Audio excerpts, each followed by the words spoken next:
Bonjour à tous, alors c'est important que je me présente, que je présente celle que j'étais et que je suis aujourd'hui.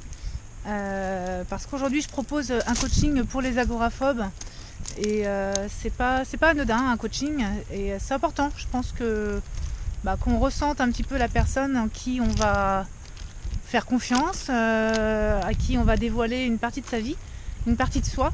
Donc voilà, c'est important que je dise un petit peu ce que j'ai traversé. J'ai moi-même été agoraphobe pendant très longtemps. J'ai aujourd'hui presque 40 ans et ça a commencé vers mes 18 ans. À 18 ans, 17-18 ans, j'étais au lycée et j'ai commencé à avoir des crises paniques. Alors, c'était pas encore comme des crises paniques, mais j'ai commencé à avoir des sensations de mal-être, en tout cas en cours, quand j'avais des devoirs de 4 heures à faire. Je me sentais oppressée parce que je me sentais contrainte de rester dans un endroit pendant 4 heures dans une salle. Voilà, ça c'était la première chose qui commençait déjà à me poser souci. J'aimais pas dès qu'il fallait rester 4 heures. Donc en général je faisais en sorte de partir au bout de 2h30, 3 heures. Je terminais mon devoir le plus rapidement possible. Une chance pour moi, j'étais très scolaire, donc je faisais les choses assez rapidement et je gagnais du temps. Mais voilà, c'était les premières petites sensations désagréables que j'ai ressenties. Ça s'est ensuite étalé au bus, quand je prenais le bus le matin. J'aimais pas du tout, parce qu'on était serrés comme des sardines. Et je suffoquais dans ce bus, je manquais d'air. Ça a été les premières fois où il a fallu que je sorte du bus plusieurs fois pour respirer à nouveau et continuer mon trajet pour aller au lycée à pied.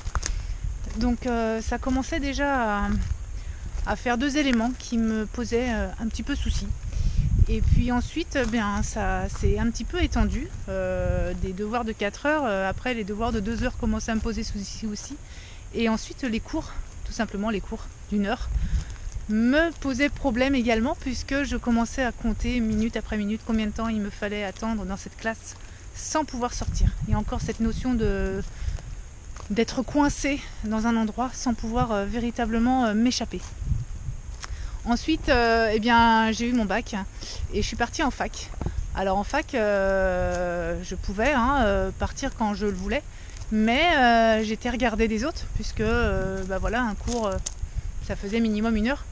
Donc me faire regarder par les autres quand je me sentais mal et quand je voulais partir, voilà, j'avais encore cette pression sociale en me disant je peux pas partir, quoi. Tout le monde va me regarder, si ça va pas, je peux pas partir. Et forcément, plus je me disais ça, et plus j'avais l'impression que j'allais faire un malaise, et forcément ça arrivait. Donc c'était pas encore des malaises, c'était sensation de mal-être, pas bien, jambes au coton, le cœur qui palpite un peu, sensation d'irréalité un petit peu. Et puis toujours cette écoute de son corps très très minutieuse, très attentive, qui ne me lâchera pas après. Par la suite, chaque symptôme devient problématique et devient décuplé. Et ensuite, alors après la fac, du coup, j'ai commencé à avoir peur dans beaucoup d'endroits différents, beaucoup de situations différentes. C'était les cafés, les boîtes de nuit, j'ai jamais réussi vraiment à y mettre un pied. C'était les lieux où il y avait beaucoup de monde, les concerts, voilà. Alors je n'arrêtais pas tout parce que j'avais pas encore mis de mots sur mon mal-être. Je savais pas encore de quoi vraiment il s'agissait, mais je me sentais pas bien, je me sentais mal à l'aise, c'était pas mon élément du tout. Et au fur et à mesure, j'estompais, je freinais, je ralentissais ces sorties-là. Et je commençais à réduire un petit peu mon périmètre de sortie. Ensuite, il y a eu la peur des situations. J'ai commencé à avoir peur quand il fallait attendre. Donc ça a été les supermarchés, quand il faut attendre à la caisse. Encore cette notion, alors c'est pas d'être coincé dans un endroit, parce que là il n'y a pas de notion un supermarché c'est grand, mais il y a cette notion où une fois qu'on a le caddie plein et qu'on a mis ses premiers articles sur le caddie, on peut pas, faut attendre, quoi. On est obligé d'attendre que ça soit notre tour.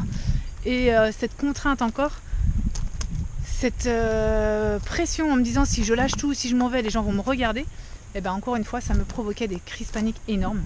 Alors c'était valable dans les supermarchés, mais c'était aussi valable dans les salles d'attente, chez les médecins, dentistes, tous les endroits où il faut attendre, à la banque, faire des papiers administratifs, c'était très très compliqué. Donc ça commençait vraiment à me poser souci. Déjà j'avais 20 ans et je commençais déjà à réduire de plus en plus ce genre de sorties. Et ensuite, eh bien, alors forcément, hein, quand on est agoraphobe et qu'on est au début de sa maladie, on ne sait pas forcément ce qu'il faut faire.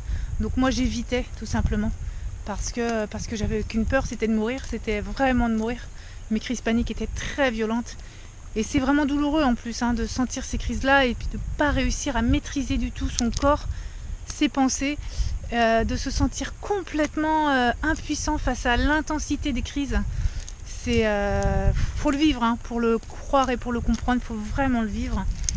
Donc ça a été pour moi une vingtaine très compliquée puisque ça a été une descente aux enfers tout simplement. J'avais un travail tout près de chez mes parents. Et j'ai commencé à faire mes crises paniques aussi là-bas. Donc voilà, maintenant l'agoraphobie me rattrapait un peu partout. Puisque même dans cet environnement sécure où j'avais mes repères depuis plusieurs années, eh bien je n'arrivais plus à faire face. Je faisais des crises, j'allais à l'infirmerie, le lendemain j'arrivais plus à y aller. Enfin voilà, j'évitais au maximum, je mentais au maximum pour éviter d'avoir honte, pour trouver des excuses, pour éviter d'affronter, pour me sentir encore un peu normale en fait. Et je n'assumais pas du tout à l'époque cette agoraphobie là. Donc voilà, j'ai commencé vraiment à réduire mon périmètre de sécurité, mon périmètre de sortie de vie. Il a commencé vraiment à se réduire à cette époque-là, ma vingtaine passée. Mais j'ai commencé à me documenter sur la maladie. C'était dans les débuts des années 2000, donc à l'époque il y avait moins de forums de discussion, il y avait moins de lectures, il y avait moins de connaissances sur la maladie, moins de thérapie également. La thérapie comportementale et cognitive, elle était même pas encore... elle commençait tout juste à se développer à l'époque. Donc j'ai fait ce que toute bonne élève aurait fait. Hein. J'écoutais mes parents, j'allais voir un psy, des psys, ils m'ont tous appris des choses sur la maladie. J'ai commencé à me documenter et j'ai compris qu'il faudrait que j'assume tout simplement pour affronter la maladie.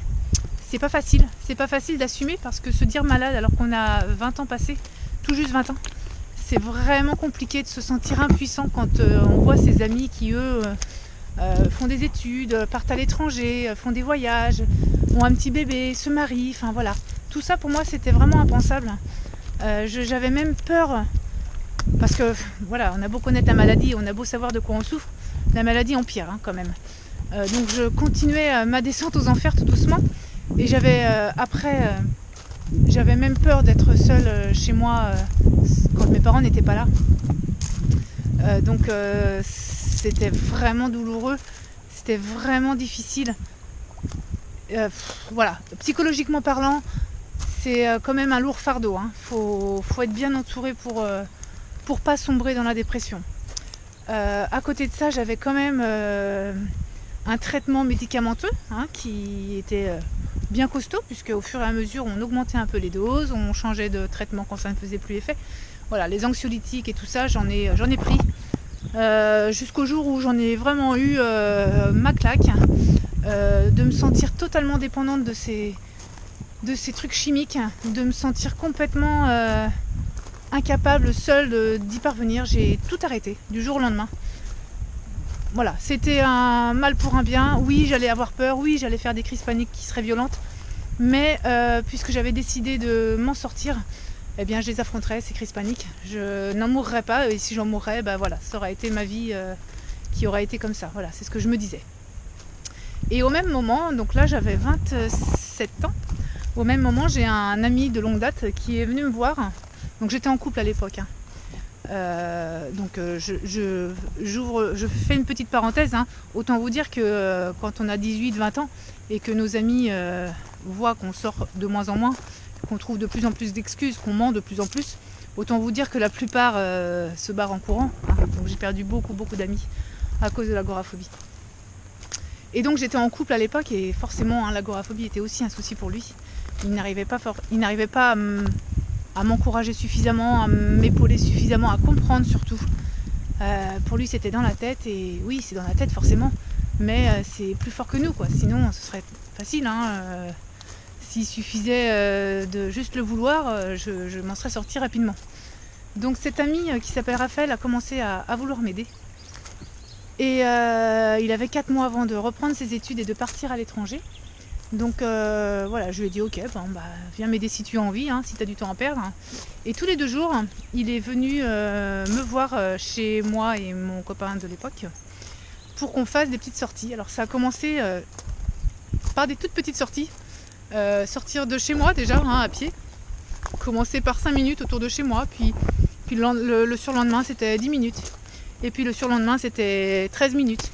Et puis voilà, s'éloigner de plus en plus avec ces paliers à grimper petit à petit, à dépasser, jusqu'à ce que l'anxiété baisse de plus en plus. Et ça a fini par payer. Au bout de quelques semaines, j'arrivais à partir à une demi-heure de chez moi à pied. J'arrivais à refaire des courses dans un petit supermarché. Accompagné, hein, bien évidemment, mais bon, voilà, il fut un temps où j'évitais tellement cela que je ne le faisais même pas accompagner. Donc voilà, ça a été des petites sorties mises bout à bout qui m'ont permis de reprendre confiance en moi, en mon corps et en mes capacités. Je ne suis pas plus courageuse qu'une autre, je ne suis pas plus forte, ça c'est sûr.